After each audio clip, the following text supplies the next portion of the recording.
अस्सलामुअलैकुम। SOC101 introduction to sociology की assignment number 1 का सॉल्यूशन आज हम इस वीडियो में देखेंगे। तो अगर आप मेरे चैनल पर नए हैं तो मेरे चैनल को सब्सक्राइब करें और बेल के आइकन पर क्लिक करें।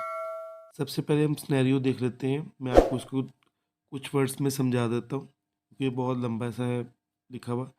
मिस्टर ताहिर जो है वो गवर्नमेंट ऑफिशियल हैं जो कि एक ही ऑर्गेनाइजेशन में पिछले 15 साल से काम कर रहे हैं और उनको कुछ प्रॉब्लम्स पेश आ रही हैं जो कि उनको तंग कर रही हैं। एक दिन वो अपने भाई के साथ बैठ जाते हैं और अपनी जो कंपनी के स्ट्रिक्ट रूल्स हैं उसके बारे में वो डिस्कस करते हैं। वो ये पूरी पिक्चर बताते हैं कि यहाँ पे क्या क्या होता है। हम लोग एक ही काम हमें दिया जाता है बार बार, उसको कर के हम लोग थक जाते हैं, हम कोई न्यू काम नहीं कर सकते, जिसकी वजह से हम लोग की जो इनोवेशन है हमारे अंदर या हमारी जो कैपेबिलिटीज़ हैं वो ख़राब हो रही हैं। और वो जो रूल्स हैं उन्हीं को फॉलो करना पड़ता है। ऑर्गेनाइजेशन जो ग्रोथ है वो आपके अंदर नहीं हो सकती, ना ही आप पर्सनली या प्रोफेशनली ग्रो कर सकते हैं। ऑर्गेनाइजेशन जो गोल है उसको प्रमोट रिसर्च कल्चर के ज़रिए किया जाता है। और उसके बाद में द ऑर्गेनाइजेशन पॉलिसीज़ जो हैं वो एम्प्लॉय को फुली इमर्स करती हैं कि वो वर्क काम करते रहें और जो काम के घंटे हैं उसके अंदर ही वो काम कर सकते हैं। उसके बाद पर्सनल ग्रोथ के लिए कोई उनको टाइम नहीं दिया जाता, जैसे कि पब्लिकेशंस वगैरह हैं। उसके बाद में उनको जो अपनी जॉब से बहुत डिससेटिस्फाई हैं वो एक और भी उनसे अपने ब्रदर से बात शेयर करते हैं कि लास्ट ईयर उन्होंने अपनी कार लेने के लिए कोशिश की, पर जब उन्होंने लोन के लिए एक बहुत ही लंबे चौड़ी जो है वो तरीक़ेकार को देखा कि उसको अप्लाई करने के लिए बहुत एक टफ़ रूल है और बहुत लंबा एक है, तो इसकी जो वो मोटिवेशन थी वो उनकी ख़राब हो गई। इसकी वजह से वो कार नहीं ले सके और उनका जो आइडिया था कार लेने का वो बंद हो गया। फिर उसने ये भी बताया कि ऑर्गेनाइजेशन की जो रूल्स एंड रेगुलेशन है ये आपकी ईयरली एवेलुएशन क्राइटेरिया उसका बहुत सख्त है। जो एम्प्लॉयज़ हैं वो इसी बारे में परेशान रहते हैं कि हमारी जो परफॉर्मेंस पूरी हो जाए और हमें हमारी जॉब ना चली जाए। तो ये ताहिर साहब को इस ये चीज़ बहुत ही दुख दे रही थी कि ऑर्गेनाइजेशन की जो परफॉर्मेंस है वो ठीक नहीं है और ये बहुत ही उनके लिए अच्छी चीज़ नहीं थी। तो अब चलते हैं इसकी सॉल्यूशन की तरफ।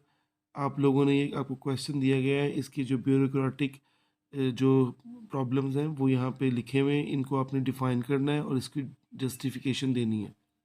अब चलते हैं हम इसके सॉल्यूशन की तरफ। ये असाइनमेंट का सॉल्यूशन हम देखने वाले हैं, पर आप लोगों ने इसको कॉपी पेस्ट बिल्कुल नहीं करना है, ये सिर्फ आपको आइडिया देने के लिए बनाया गया है ताकि आपको पता लग जाए कि किस तरह से आपने इसकी जो है वो एक्सप्लेनेशन देनी है। बाकी आप इसको अपनी वर्डिंग में ही लिखें ताकि आप प्लेगरिज्म से बच सकें। जी चलते हैं सॉल्यूशन की तरफ। जो पहला प्रॉब्लम था ब्यूरोक्रेटिक लाइनेशन, उसमें क्या होता है कि जो वर्कर्स हैं उनको एक ही काम करना पड़ता है, जो उनको काम दिया जाता है वो अपनी काम को एज अ मशीन करते हैं और उनको कोई भी अपनी जो इमोशंस वगैरह हैं उनको उनके मुताबिक या उनकी जो ख्वाहिशात हैं या जो उनके अंदर इनोवेशन है उसके मुताबिक काम करने नहीं दिया जाता। जो उनको काम दिया जाता है उनको उन्हीं को ही फॉलो करना पड़ता है। तो ये जी पहली प्रॉब्लम है।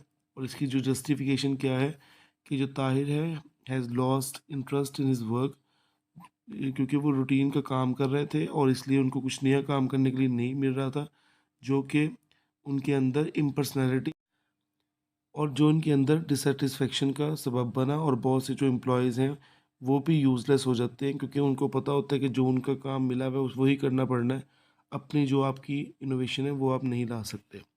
ठीक है। उसके बाद में नेक्स्ट है जी ब्यूरोक्रेटिक रिचुअलिज्म। ठीक है। इस सिचुएशन में क्या होता है कि इंडिविजुअल्स को एक सम एसओपीज़ को फॉलो करना पड़ता है जो कि टाइम वेस्टिंग होती है और एसेट कंज्यूमिंग होती है। उनको वही rules, hard and fast rules को ही अब मानना पड़ता है, जो कि आपको एक पूरा प्रोसीजर है उसी को फॉलो करना पड़ता है। As all civil servants bound to follow the rules and procedures, तो Tahir also obeyed them, which felt him feeling of prisoner who can't live according to his desires। मतलब वो उसने वही वाली बात के जो सिविल सर्वेंट्स को जो बाउंड होते हैं वो रूल्स को फॉलो करने के लिए, तो ताहिर ने भी यही फील किया कि वो किसी जेल में बैठा हुआ है और उसको अपनी डिज़ायर को पूरा करने के लिए कोई उसका इख्तियार नहीं है। नेक्स्ट वन है जी ब्यूरोक्रेटिक इनएफिशिएंसी रेप्टिज्म। इस प्रॉब्लम में क्या होता है कि रूल इज़ रूल की बात को फॉलो करवाया जाता है और ऑर्गेनाइजेशन जो है वो इनएफिशिएंट होती हैं बिकॉज उनके जो साइज़ है वो बहुत ज़्यादा बढ़ रहा होता है और जो पॉसिबिलिटी ऑफ अकाउंटेबिलिटी है वो डिक्रीज़ होनी शुरू हो जाती है। लोगों का साइज़ बड़ा होता है पर उनके अंदर जो इनोवेशन होती है या उनके अंदर जो अकाउंटेबिलिटी है वो डिक्रीज़ होनी शुरू हो जाती है।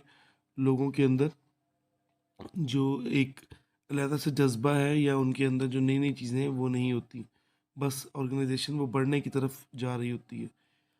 इस केस में जी इसकी क्या हम जस्टिफिकेशन दे सकते हैं कि in this case the inefficiency of employees are increasing day by day due to bounded work, they are getting bored from their routine works. ये मैंने आपको सिर्फ एक आइडिया देने के लिए लिखा है, आप इसको चेंज भी कर सकते हैं और मेरा कहना यही है कि आप इसको अपनी वर्डिंग में ही लिखें। उसके बाद में ब्यूरोक्रेटिक इनर्शिया है, इसमें भी हार्ड एंड फास्ट रूल्स को ही फॉलो करना पड़ता है। In this type of problem all servant have to follow the rules even the rules are causing harm to them. There are many procedures adopted by organisation for employees. मतलब कि organisations को कि जो rules सख्त rules होते हैं उनको employees को ही फॉलो करना पड़ता है। जैसा कि इसमें मैंने लिखा नहीं हुआ पर मैं आपको बता रहा हूँ कि जैसे कि उसने लोन लेने के लिए सोचा कि मैं अपनी कार के लिए लोन लूँगा, पर जो उसके इतने हार्ड एंड फास्ट रूल थे या स्ट्रिक्ट रूल थे जिसकी वजह से उसने अपनी जो ख्वाहिश थी कार लेने की वो भी उसने ख़त्म कर दी। तो ये भी मैंने लिखा हुआ है, Tahir is surviving this condition there are servants who have to follow the same track of working as is organization servants are abide by law.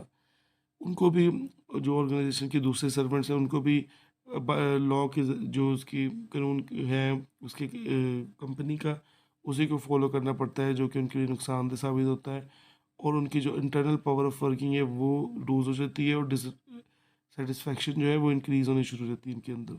ठीक है, उम्मीद है आपको ये जो है इसका सोल्यूशन है वो समझ आया होगा।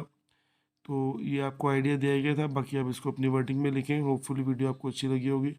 वीडियो को लाइक कीजिएगा, शेयर कीजिएगा, मेरे चैनल को सब्सक्राइब करें। थैंक यू, अल्लाह हाफ़िज़।